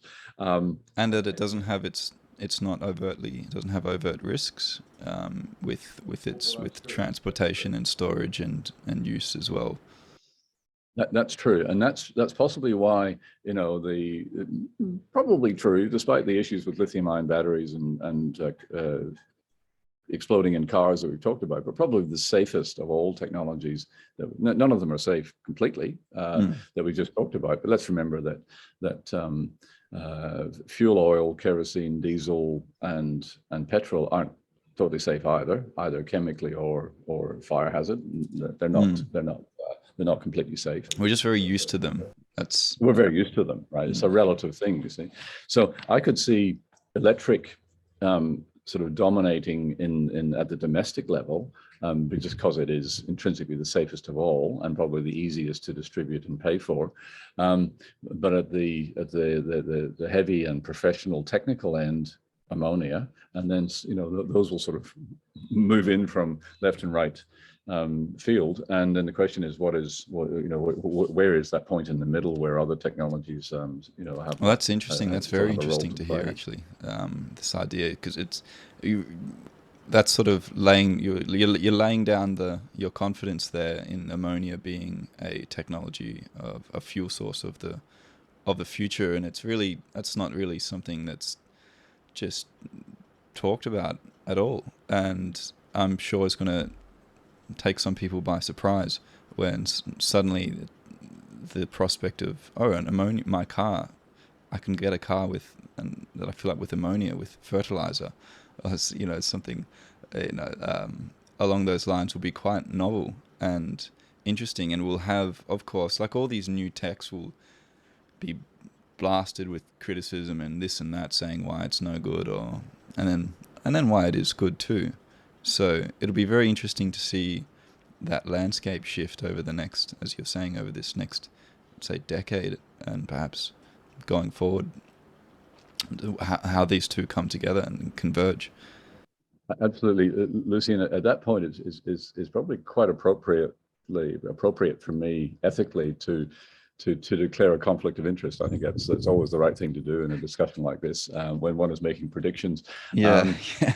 So, That's good to know. I'll declare to anybody who's listening that I have a conflict of interest in the sense that in addition to doing some quite cutting edge research in the university on the ammonia topic, some of that work has got to the point where we have spun it out recently into a company called Jupiter Ionics.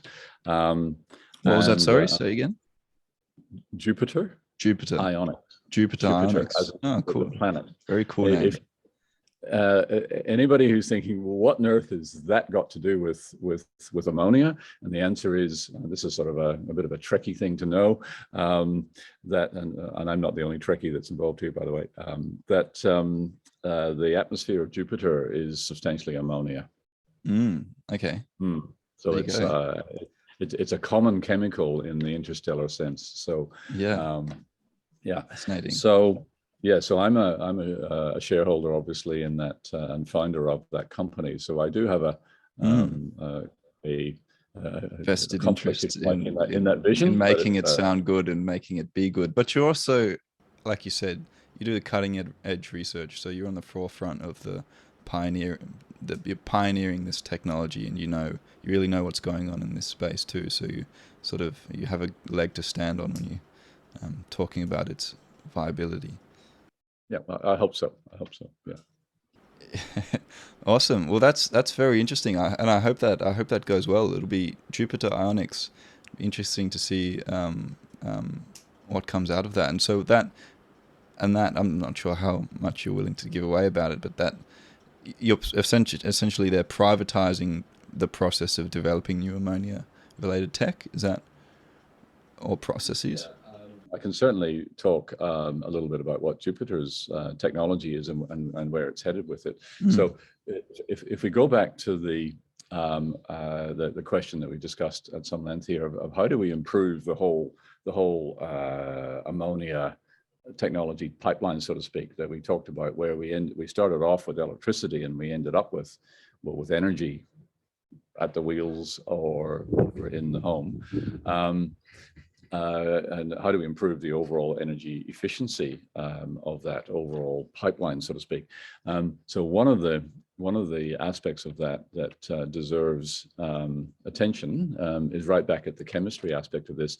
Is we talked about how ammonia is made in this 100-year-old process called the Haber-Bosch process, which is big chemical plant stuff, hydrogen from some source and nitrogen in, huge plant, high temperatures, high pressures, and then ammonia out.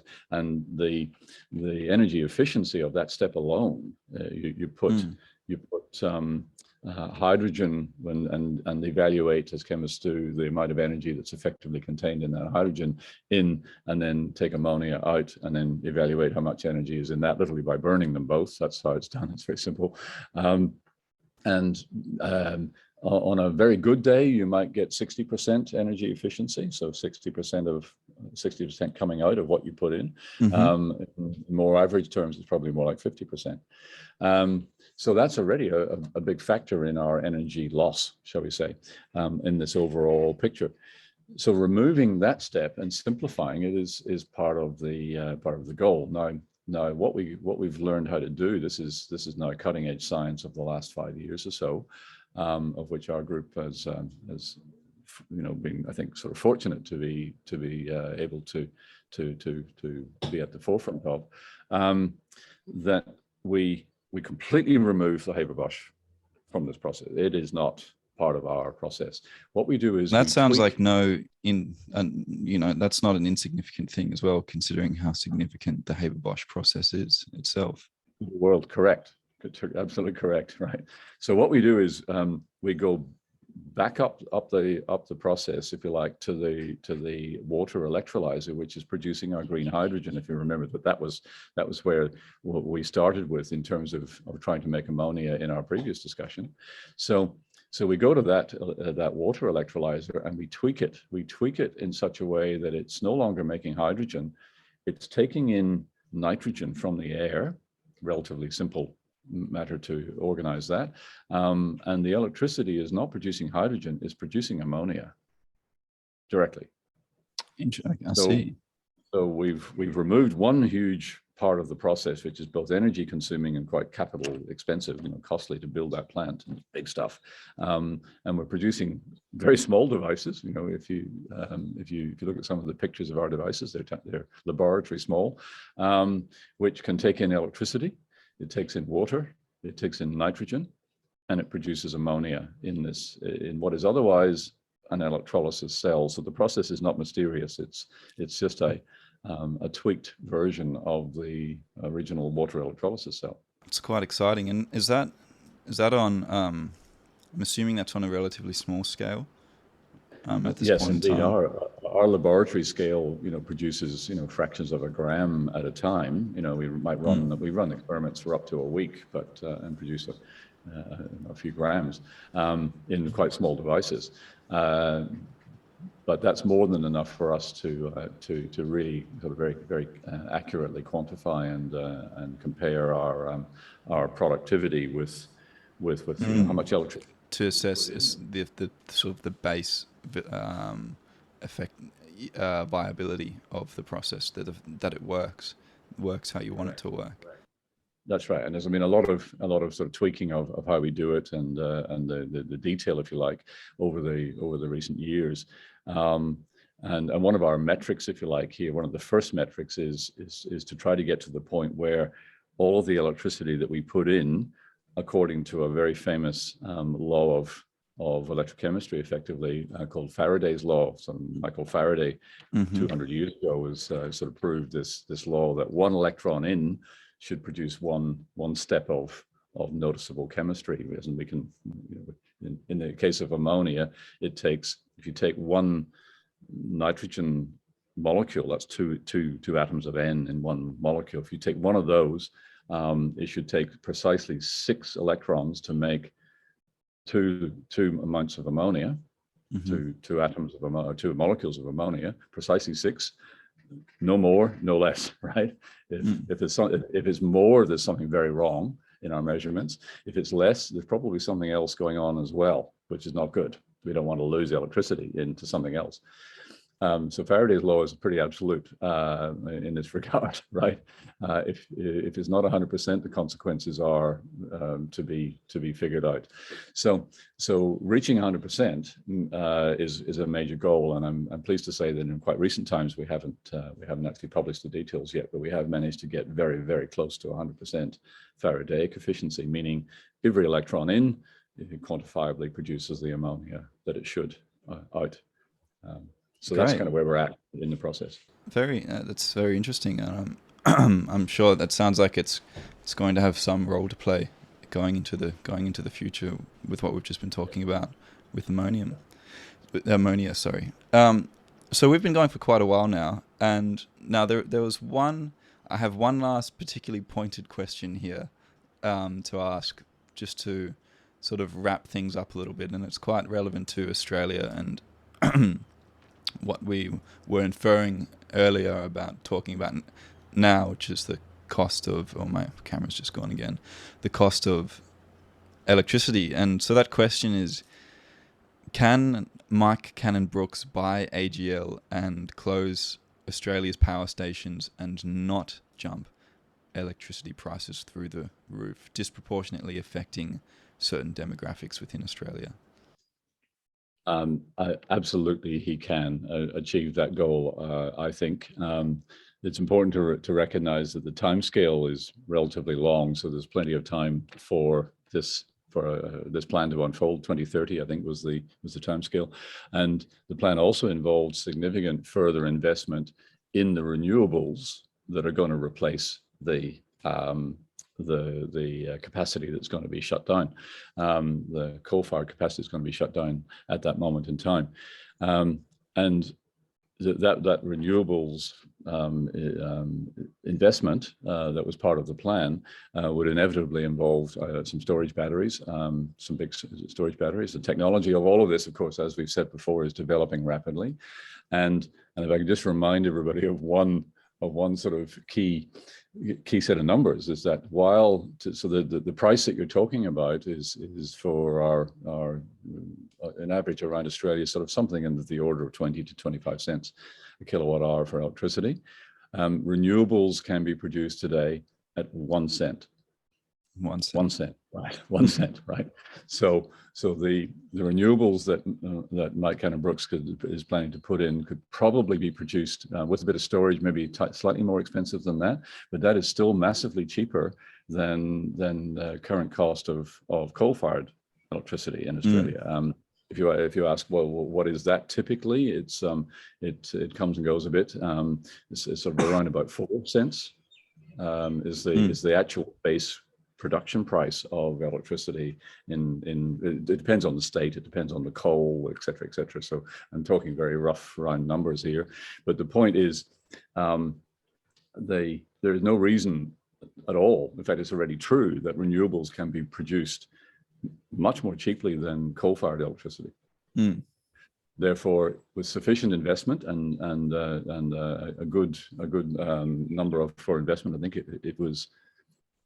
think it was 8 billion, but I can't remember exactly what the further investment, not just to buy the company, but the further investment that was going to be committed in this plan to installing replacement renewables, probably in the same part of the country as where the power plant is, to replace it. And I would actually predict that by 2030, the cost will be lower than the cost of what it's been replacing. Well, there you go. That's quite an optimistic outlook that you've just put there. And then that raises the question of why hasn't it been done yet, or why are we not doing that? Why isn't that happening? But hopefully, as you're saying, it will, and it is, and it's currently in the process. So go on, Mike-Canon, save our electricity prices and save our carbon emissions. Save the world from a climate, a slow-moving train wreck of a climate catastrophe. Exactly.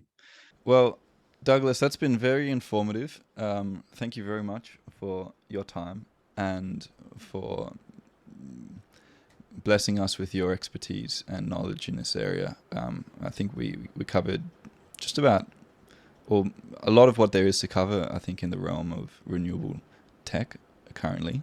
What's relevant at the moment and what's happening and what we can look forward to in the future, particularly with the advances in ammonia tech, which seems particularly exciting and particularly relevant hand in hand with hydrogen.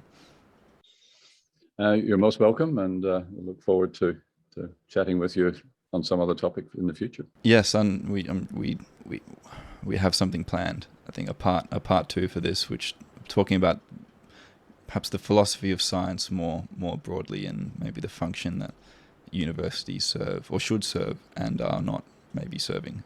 Who knows? We can get into that. But anyway, thanks. I think we'll leave it there, and I'll talk to you next time. Thanks, Douglas. Thank you, Lucian.